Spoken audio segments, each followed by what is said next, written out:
What's up, y'all, and welcome to a special edition of Alex's Sports Talk Show, where I am going to be breaking down the NCAAM and why these men's basketball teams are becoming so are becoming upset so much.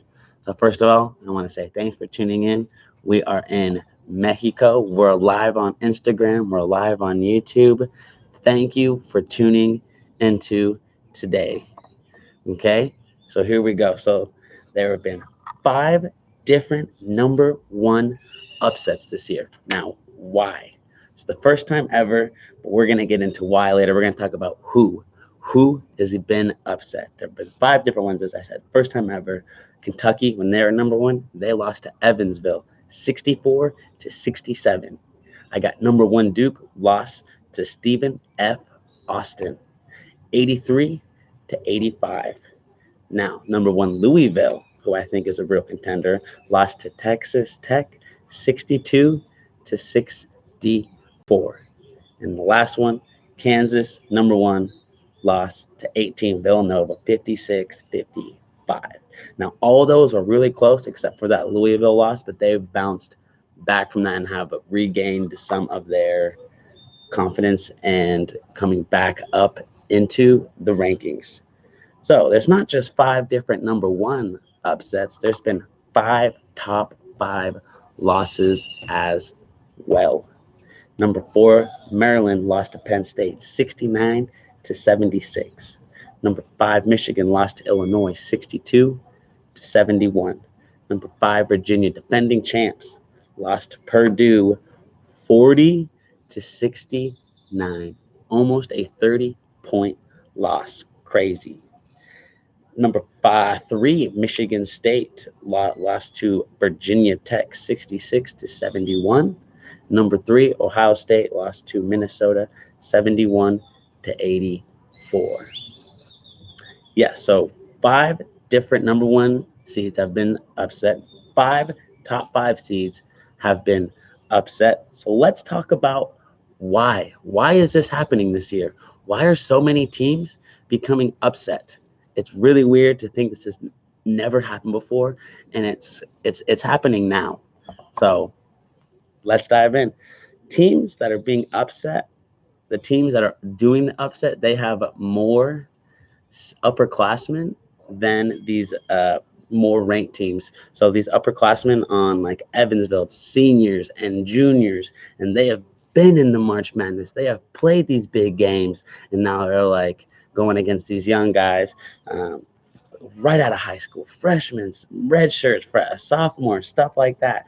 These seniors and upperclassmen, these grad students, sometimes more developed physically, more developed mentally, have had to deal with more adversity, and they've gone through March Madness, bigger games. Some of these other kids, they're like, oh, it's high school. I'm just gonna go one and done and go to the league and take some time to develop. That is not the case this year. The NCAA is proving that you cannot have a one and done type of deal. So let's talk about kind of more of why. So there's three or four major I guess reasons why this is happening. First of all, shooting is down. I'm not sure if many people know this, but the NCAA has moved the 3-point line back. They have moved it back 1 foot and 4.7 inches. So it got moved to 22 feet 1.75 inches. That's 265.75 inches. It was at 20 feet 9 inches. That's 249 inches. So that's 16.75 inch difference. Basic math for y'all. So I mean, a foot of shooting is kind of a big deal. Like if you ever shoot a basketball and you shoot it and you airball it, that's like a miss. But if you are used to shooting on smaller courts, and it's harder. That's all I'm gonna say. I'm not really gonna get too crazy into that, but shooting is different and difficult. The 3-point is difficult this year. So the percentages, look at percentages of these 3-point and the field goal percentage.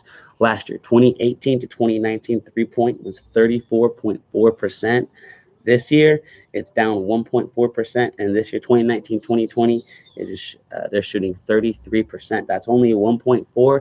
That's not too crazy, but if you think about it and you keep adding up, it gets kind of large. Field goal percentage, they were making last year, 2018, 2019, 50.1% of their shots. This year, it dropped to 49. That's still not a lot, I understand, but keep adding up all these teams, and then it's kind of like eye-opening, and it's just kind of crazy. So the efficiency field goal total is 1.5% down. So shooting is down. Let's talk about the offensive efficiency dips. Because the offensive efficiency has dipped, has more like the top teams are becoming more vulnerable to losses in some of these smaller schools. So let's look at a couple of the different rankings from last year compared to this year. So if number 1 ranked team last year, the offensive efficiency was 127. 2019, it's 122.5. That's a dip of 4.5. Round up, that's a 5-point dip. The 10th ranked team last year, 2018, 118.2. This year, 2019, 113.3. Another 5% decrease. Look at the 50th ranked team. Last year, it was 109.8 from 2018, and 2019, it is 107.5. So now we're looking a little smaller, a little bit decrease. But think about it. Who are you really talking about when you're talking about the 50th ranked team, the 100th ranked team, the 300th ranked team? We're talking about smaller schools, guys who are completing 4 or 5 years and becoming more accustomed to the game, building chemistry with their teammates, understanding their coach's philosophy a little bit more and getting the hang of it, and they're maturing. So let's look at the 100th ranked team, 107.4 last year to this year, 103.2. The 300th ranked team, 95 flat. In 2019, it's 91.4. So if we take an average, we have 5, 5, 2, a little over 4, and a little over 4. That is pretty crazy to think about. And I think this is dipped because there's a lot of underclassmen on these big name teams, and I just don't think that in high school they were just the go-to guy, just shoot, just shoot, just shoot, just shoot, just shoot. And now the game is not like that. I mean, you look at James Harden and his style of play, that's not for everyone. So I think that there's just a lot of underclassmen, and it's they're just trying to get used to the style of the game, how it's changed, and also the 3-point line. Or there's option C, which is they're just not as good. They're better than me. Don't get me wrong. They're better than me and some of these other players, but they're maybe just not as good as some of these other guys last year. Like this draft class in 2018, like the top 3 or 4 picks were really good. You have Zion Williamson, even though he hasn't played any games yet. John Morant, look what he's doing. R.J. Barrett, Rui Hachimura, Brandon Clark, DeAndre Hunter, Cam Reddish, just so many big names who are providing for their team. And you look at this year, and Cole Anthony, big prospect, he's been out for a little bit. I'm not sure the guy from Memphis who is dealing with some NCAA problems, he's not going to be playing anymore because the NCAA is hurting his chances and all these dumb rules and regulation that they have. He's like, no. And then you look at some of these guys in the Australian League not trying to get into the NCAA. You have LaMelo Ball, hashtag Ball Brothers. But it's different this year than what we've seen in the past, and it's crazy. So we've had scoring is down. We've had offensive efficiency dips. Sorry, shooting is down, offensive dips, and now we'll talk about the last one, scoring. Yes, scoring is down as well. Last season, 230 teams averaged 70 points a game. This year, only 177 teams are scoring that much. That's 53 less teams. And it's even crazier. Think about that this year in college basketball, they're playing at a faster rate. They're playing at a faster rate, yet they're scoring less points. It's like, what? But so we're going to go look at even deeper now. 322 teams scored at least 65 points a game last year. This year, 266 teams are scoring at least 65 points a game. That's 56 less teams. Now, is there some overlap? I'm sure there's overlap, but 109 teams aren't scoring the same like last year. That's going back to 3-point being moved back to 3-point line. Let's talk about a lot of the NBA drafting a lot of the prospects off the team, and people just graduating or transferring. And it's just 109 teams aren't scoring the same. That's just crazy. And as I mentioned earlier, the tempo has picked up too. Tempo has picked up, and yet they have a lower efficiency rating. Shooting percentage is down, and scoring is down. And there's a higher turnover rate. There is an average of 1.5 to 2.7 more turnovers per game. And it just goes to show that this year in the NCAAM, for men's college basketball, there's no real contender. I really don't know who is going to win it all because, mentioned before, there's been 5 number 1 upsets and 5 top 5 seed upsets. And it's just like, well, who's going to be the contender? Who's going to win it all? It's so spread out. It's like the NBA. There's so many good choices. It's probably one of the most balanced years in basketball in general. So there's no real contenders. So let's look at some of the contenders. Who could win the national championship this year? Unfortunately, I don't think it's Virginia.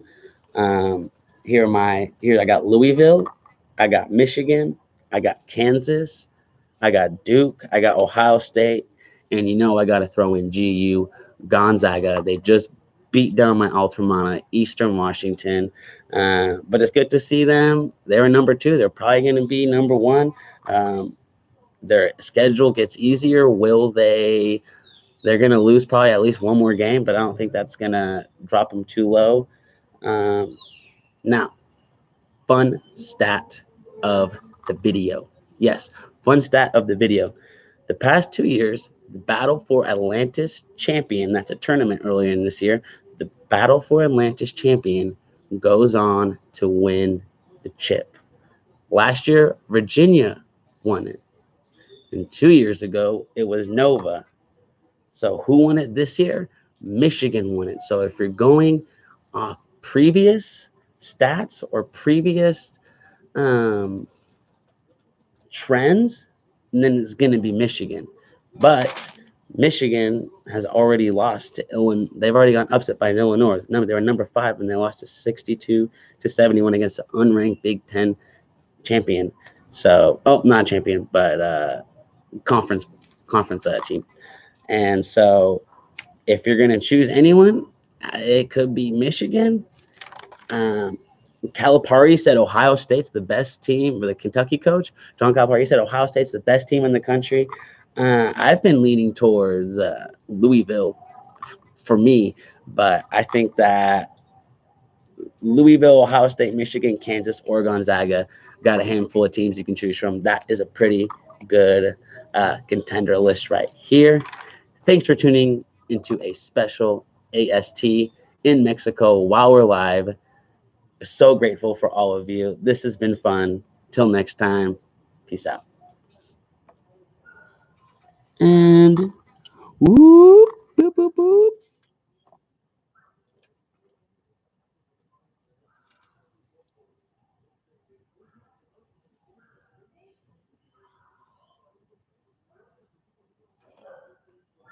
Yes.